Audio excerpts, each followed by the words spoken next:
അടുത്ത പോയിന്റ്, എട്ടാമത്തത്. വ്യർത്ഥ സങ്കല്പങ്ങളുടെ അപവിത്രതയിൽ നിന്ന് മുക്തമാകുന്നതിന് വേണ്ടി അഭിമാനബോധത്തെയും അപമാനബോധത്തെയും ബാബയ്ക്ക് ബലിയർപ്പിച്ച് ബാപ്സമാനാക്കും. എന്ത് ബലി കൊടുക്കണം?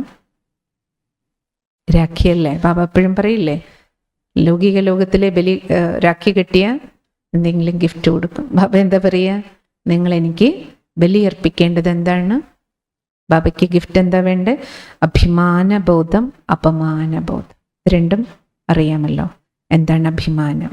ദുരഭിമാനം, ഈഗോ. അപമാനം, ചില പറയില്ല എനിക്ക് ഹർട്ടായി, എന്നെ അപമാനിച്ചു. ബാബന് ഇത് രണ്ടും എന്താണ്? ബലി കൊടുക്കാനുള്ള സാധനം. ഇത് രണ്ടും നമ്മളെ മുന്നോട്ട് പോകാൻ അനുവദിക്കില്ല. ബാബ എന്താ പറയുക? സ്വമാനത്തിലിരിക്കുന്ന ഒരു ആത്മാവിന് അഭിമാനബോധവും അപമാനബോധവും രണ്ടും എന്ത് ചെയ്യില്ല? ഡിസ്റ്റർബ് ചെയ്യില്ല. ഈഗോയും ഉണ്ടാവില്ല. ആരൊക്കെ മുഖത്ത് നോക്കിയത് കൊണ്ടല്ലേ ബ്രഹ്മ ബാബയെ ആരെല്ലാം എന്തെല്ലാം പറഞ്ഞിട്ടുണ്ട്.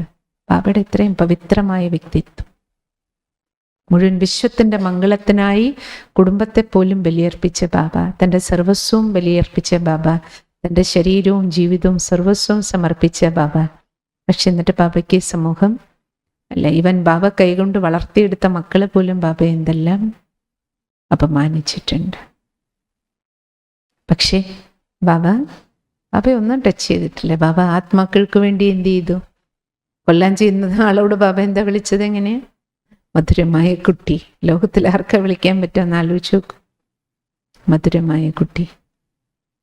കൊള്ളക്കാരനെ ബാബ വിളിച്ചത് മീഠേ പച്ചി. നമ്മളാണെങ്കിൽ എന്ത് വിളിച്ചിട്ടുണ്ടോ? നമ്മുടെ നേർക്ക് തോക്ക് ചുണ്ടി കടാര ചുണ്ടിക്കൊണ്ടിരിക്കുന്ന ആളോടാണ്. അതാണ് ബാബയുടെ മനോഭാവം. അതാണ് സ്പിരിച്വലി എംപവേർഡായ വ്യക്തിയുടെ വ്യക്തിത്വത്തിൻ്റെ സമ്പൂർണ്ണ പവിത്ര ആത്മാവിൻ്റെ ദൃഷ്ടിയിൽ എന്തേ ഉള്ളൂ? അതും ബാബയ്ക്ക് ഒരു ആത്മാവാണ്. ബാബയ്ക്ക് അതൊരു കുട്ടിയാണ്, ഭഗവാന്റെ കുട്ടിയാണ്. ബാബയ്ക്ക് വേറൊരു ദൃഷ്ടിയില്ല, കൊലയാളി എന്നുള്ള ദൃഷ്ടിയില്ല. ബാബയ്ക്ക് അതുവരെയാണ് ശിവബാബയുടെ കുട്ടി. അത്രയും ദൃഷ്ടികോൺ ബാബയുടെ അല്ലേ ആത്മീയമായിരുന്നു.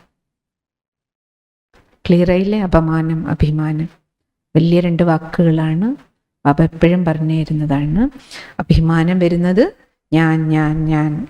അപമാനം എന്നെ ഇങ്ങനെ പറഞ്ഞു, എന്നെ അപമാനിച്ചു അല്ലേ, ഹർട്ട് ചെയ്യുക. തൻ്റെ ഏതെങ്കിലും തരത്തിലുള്ള നേട്ടത്തിനോ അല്ലേ, സ്ഥിതിക്കോ പേരിനോ പ്രശസ്തിക്കോ എന്തെങ്കിലും കൊട്ടം തട്ടുന്ന മാതിരി ആരെങ്കിലും എന്തെങ്കിലും ചെയ്യുക. നിറയെ വിഷയങ്ങളുണ്ട് അതിൽ. ഇത് രണ്ടും ബലിയെടുപ്പിച്ച് എനിക്ക് ആരെ പോലെയാകണം? ബ്രഹ്മബാബയെ പോലെ അല്ലേ. ബലിയാക്കേണ്ടത് അഭിമാനം, അപമാനം, പിന്നെ വ്യർത്ഥസങ്കല്പം. അതും അപവിത്രത എന്നാ പറയാ ബാബ. വേണ്ട ഒരു കാര്യത്തെക്കുറിച്ച് ടൂ മച്ച് ചിന്ത വരുന്നതും ബാബ പറയില്ലേ അപവിത്രതയാണ്. അത്രയും സങ്കല്പം, കേട് സങ്കല്പങ്ങൾ, വ്യർത്ഥ സങ്കല്പങ്ങൾ രചിക്കുകയാണ്. അപ്പൊ ഇതെല്ലാം എന്ത് ചെയ്യാനാ പറഞ്ഞ ബാബ? ബലി. അഭിമാനബോധവും അപമാനബോധവും കൂടുതലുണ്ടെങ്കിൽ വ്യർത്ഥസങ്കല്പം കൂടുതലും. അല്ലെങ്കിൽ ഒരു കാര്യം കേട്ടാലും എന്ത് ചെയ്യാൻ പറ്റും? ജ്ഞാനത്തിൻ്റെ ഒരു പോയിന്റ് കൊണ്ടുവന്ന് ബാബയ്ക്ക് മുന്നിൽ നമുക്ക് അർപ്പിക്കാൻ, ഫുൾ സ്റ്റോപ്പ് ഇടാൻ എളുപ്പമാക്കാം. ഇല്ലെങ്കിൽ അത് തന്നെ തേട്ടി ഇങ്ങനെ വന്നുകൊണ്ടിരിക്കും. എന്നാലും അവരെന്നെ പറഞ്ഞില്ലേ, ചെയ്തില്ലേ. ബാബ പറയുന്നത് എന്തുകൊണ്ടാണ്? അപമാന അഭിമാനം ഇത് രണ്ടും ഉണ്ടെങ്കിൽ ഇങ്ങനെ ഓർമ്മ വന്നുകൊണ്ടേയിരിക്കും. എന്നാലും പറഞ്ഞില്ല, എന്നാലും ചെയ്തില്ല, എന്നാലും എന്നെ കാണിച്ചില്ല, എന്നോട് ഇങ്ങനെ ചെയ്തില്ലേ. ഫുൾ സ്റ്റോപ്പ് ഇടാൻ പറ്റില്ല. എന്ത് ചെയ്യും? വ്യർത്ഥസങ്കല്പം വന്നുകൊണ്ടേ ഇരിക്കും. അതുകൊണ്ടാണ് പറഞ്ഞ ബാബ. ക്ലിയർ ആയില്ലേ? അപ്പൊ വ്യർത്ഥം വരാതിരിക്കണമെങ്കിൽ ഏതെന്ന് പുറത്തു വരണം? അപമാനം, അഭിമാനം. എഴുതിക്കോളൂ. വ്യർത്ഥ സങ്കല്പങ്ങളുടെ അപവിത്രതയിൽ നിന്ന് മുക്തമാകുന്നതിന് വേണ്ടി അഭിമാനബോധം, അപമാനബോധം രണ്ടും ബാബയ്ക്ക് ബലിയർപ്പിച്ച് ബാബ് സമാനാകും.